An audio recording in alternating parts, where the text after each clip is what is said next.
one piece of it was to go to Zambia because we have Presentation Sisters there, Right. Mm-hmm. and work with the Zambian people. Mm-hmm. So I went there for about a month, Mm-hmm. and I was so touched by the poverty that I saw Mm-hmm. that I asked our leadership if I could go back there. Mm-hmm. And so they were glad to have me go because we're glad to have people working internationally, and there weren't too many of us Mm-hmm. doing that. So I went there, and I've been there for 12 years. What kind of programs did you develop? The first thing we did, when I first got there, I worked with a group called Home-Based Care. Mm-hmm. And these were people that worked with other people who had, most of them had AIDS, Mm-hmm. or they were HIV positive. Right. And probably about 90% were. The others had some other kind of serious illness. Mm-hmm. And so we would go out to people's homes. I partnered with one Zambian woman. We went to people's homes, and we would listen to what was going on in their life. And then if they needed, like, medical help, Mm-hmm. then we would send a nurse out to them.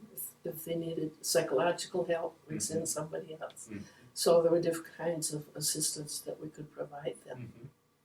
Anyway, I got involved in some other things that kept me so busy that I had to discontinue working with home-based care Okay. because I started developing some of my own projects as in a response to the needs Mm-hmm. of the people. So one of those needs, the women told me that they had written a proposal, sent it to the diocese to get some money to start a sewing project Mm-hmm. so that they could make school uniforms. Right. So I said, okay, we'll start there. Mm-hmm. So we started a sewing project. We were in a little storeroom that had a little tiny window about this big, and there were six people working in there. I had sent some of them to school to learn to sew. Mm-hmm. And so we ended up with about 6 people. They were just on top of each other. It was so Right. crowded. Yeah. So then we put up our own building, bought some property, put up a building. And so we had this sewing project. We would go out into the bush and to the schools out there Mm-hmm. and ask them if they were interested in getting school uniforms. Mm-hmm. And they were very pleased. The parents were very pleased if they could have a uniform for their Mm-hmm. children. And however, they were very, very poor. Mm-hmm. So in time, the rains didn't come, and so people became poorer and poorer. Mm-hmm. And so they were not able to purchase the school uniforms. Mm-hmm. We didn't want to compete with the people that were in town. Right. And so a year ago, we closed that project. Another project, we sponsored some people. I ended up getting lots of donors through our development office. Mm-hmm. And so some of them wanted to give money specifically for education. So these would be donors back here in the Back States. in the United States, yes. And so I started sponsoring children in school. Some were in grade school, most of them were in high school. Mm-hmm. And then once some of those students went through high school, they wanted to go to college. Mm-hmm. So then I would continue sponsoring them in college. I probably sponsored, maybe 8 in college Mm-hmm. and maybe about 20 in high school Mm-hmm. over the years. And I have one student, a young woman, who is studying to be a doctor. Oh, wow. And we have a family in Ohio that is sponsoring her. Education is the only way that they're going to get anywhere. Mm-hmm. And so it's extremely important. And I had read about the fish ponds. That you The fish ponds, we started the fish ponds. We bought some property because when I was working with home-based care, home-based care had different groups in 8 different areas. And I had asked the caregivers to go out to their groups and ask them what they needed. And they said they needed food. And they needed to grow their own food. Mm-hmm. So, and they wanted to grow their own food, and they said, if you will give us some oxen Mm-hmm. and some seed, some maize seed, corn, maize, we will work together. Mm-hmm. So we bought some oxen. Well, we had to buy some property then. Mm-hmm. They wanted us to keep the oxen. Mm-hmm. until we thought they were ready to handle themselves. And so we looked around for some property. I had developed a board of Zambian people. And so our board members and I went out, looked at different pieces of property, and found this one right at the edge of town. I lived in a little town called Kaoma. So they were at the edge of Kaoma. And there was a little stagnant pond, a little covered with green algae. And I said, "What's this?" You know, it was only about this big. And I said, "What is this?" And they said, "Well, it's a spring. It's a spring that runs all the time, and they used to have fish ponds here." I said, "Okay, we'll buy this property. Let's get this one." It was handy, it was nearby, and then I said, "We'll open the fish ponds." So immediately we cleared the land. It had grass like that high, and we had to clear the land, and we opened 2 of the fish ponds. They had to dig through a lot of silt and weeds and grass that had developed over the years. And so we had 2 fish ponds. 2 fish ponds today have turned into 11 fish ponds. Wow. And a hatchery. We hatch our own fish. And we, the local trade school brings students out they teach them about fishing, so then they learn from us too. Different groups have come out. Students from Ireland come often to Zambia. Oh. At least once during the summer, a different group comes. And so they come out. So different people come to see what we're doing. And then the crops that we raise, we're only on 2 acres of land. So the crops we raise are just little small plots. But we try to show people what we can raise using just compost. We make our own compost. So, and we can make our own compost because we bought some cows. And we needed the manure for the cows. And so one of the things we use the cow manure for is for biogas. We've created a huge underground place to keep the manure and mixed with water, and it runs a stove outside and a stove in the house. Wow. And then our farm manager has his own little biogas unit in his house, which we built for him and his family. So that's the fish farm. And right now, I should say, right now, I've just talked to one of the sisters in Zambia and asked her if she can find 4 or 5 of her students who would like to learn how to raise fish. Because we have a new person that's taking my place there. The sister that was there has returned to India that I've been working with. So Sister Lucy doesn't know anything about fish ponds or farming. So I had a Zoom meeting with the director of the fishery department and our farm manager and Sister Lucy, and he's agreed for the next 6 months to teach her everything he knows about raising fish. And I said, well, if you're doing it and we're paying you to do this, I want more people to be involved. So then I I called one of the sisters yesterday, and who teaches in the school, and said, can you find 4 or 5 students for me who would be interested in raising fish? So you're still very active, even though Oh, I am. I'm on the phone all the time. I have WhatsApp on the phone, so it's easy. It's easy. You're up using all the latest technology. Right. Another one of the project is a loan fund for women, and it was Dr. Warren Redmond and his wife here in Aberdeen who have totally funded that project, and we've given $100 loans to over 2,000 women in the past 12 years. The requirement is that they're to use the money to develop a small business.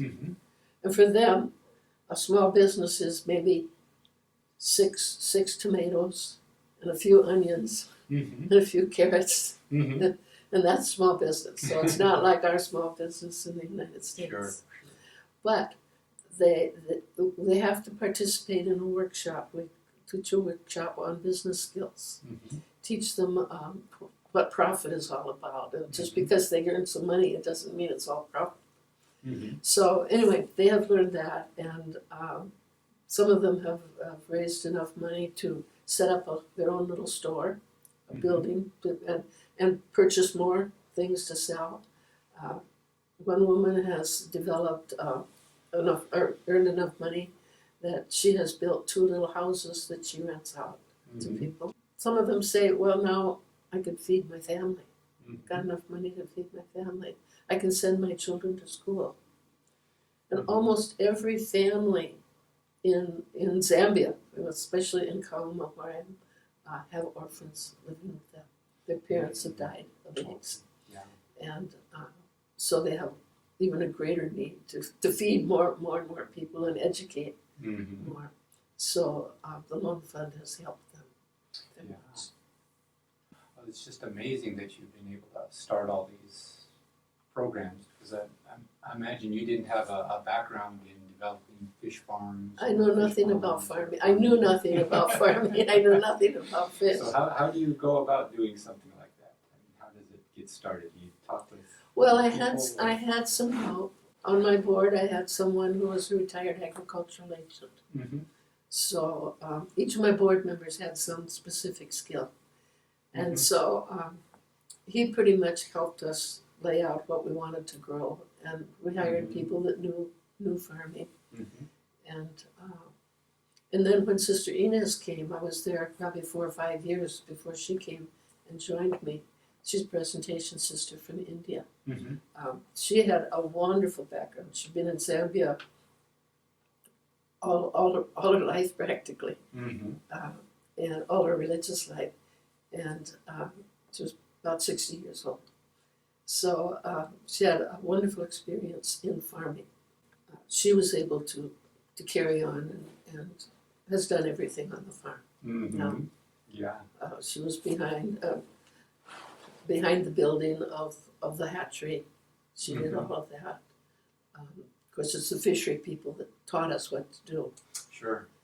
She was behind. We now have a conference center, a huge big conference room where people come and have workshops. So that's an income generating for us. We use solar. We have solar and electricity. Okay. In case one more doesn't work, then the other will automatically click in. So that's a mission there. It's not really a convent or. No, we have a convent. Our convent's, Okay. we used to live right in the convent right next to the church, but it was such a horrible building with huge big cracks in the walls and the floors that the sisters built their own convent. Okay. These sisters that I'm with are from, they're from Ireland and England and India and Zambia. And they all belong to what's called the Irish Union. Okay. They're all under Ireland. Ireland has provinces all over the world. So Zambia is one of those provinces. Okay. And so, anyway, these sisters build a convent, and I live with them. The local people there must feel very comfortable working with the sisters. They do. One of the sisters is a midwife at the hospital, the Zambian one. 2 of them that are there now teach at the school, which has just been turned over to the sisters. It was more of a government school, but they've asked the sisters to take it over. Okay. So now there's 2 sisters teaching there. Just this year, it's the first year that they've been there. Another one of the sisters started her own project called the Garden of Oneness, which is a very beautiful nature and religious place. It's a holy place. She offers different kinds of prayer experiences there. So those are the people I live with and the different jobs that they have. Oh, and Vianney, Sister Vianney, was a nurse, but because of situations that developed many years ago, she developed an orphanage. And at one time had 150 children in 3 locations in town. Okay. But now Zambia is trying to look at other ways of raising children rather than in orphanages. So she only has a few children left. Your motivation then as a sister when you first joined, and then with your work with the divorced, and now in Zambia, it's just kind of this desire to help. Yes, help them in need, yes. Mm-hmm. And how do you put that together with like the more traditionally religious aspects of being a sister, the prayer, just your faith? There's really not that much difference from what it was in the past, except in the past, this is the time you get up, this is the time you pray, this is the time you eat, this is the time you go to work. Regimented. Everything was very regimented, Mm-hmm. and now we're much freer Mm-hmm. to live our own life and develop our own ministry with others. So I have time in the morning to pray, just like I had when I was teaching. Mm-hmm. We have community prayer every afternoon, every evening, Mm-hmm. and then of course the work that we do is it's really a powerful experience to have a poor person come to you that has absolutely nothing Mm-hmm. and are in need. If I don't just hand out money, Sure. but if there's some way that I can help them, Mm-hmm. then I do. Yeah, as you said, it seems like the emphasis is on making them more sustainable Right, and self-sufficient. Right. Mm-hmm. So prayer is still very, very probably even how do I want to say it? For me, prayer is even a more powerful experience because I need to pray to go out, to have the strength and the courage Mm-hmm. and all to go out and do what I'm doing, and then I can bring all of that back to my prayer. Mm-hmm. So, which I didn't do when I was teaching. Okay. Just- We had more rote prayer. One of the piece of the ministry that has just developed, or maybe the last 5 years, is we've gotten containers of Kids Against Hunger food. Mm-hmm. And we've used that in different ways, but about 2 years ago, a group of two nurses came to my office to see me, and they wanted to know if we could help them in some way. They have a program for children under 5. Mm-hmm. So parents bring their children in to get weighed, and I don't know what else they do with them, but they said so many of the children that come are malnourished, Mm-hmm. and so if you could help us in any way.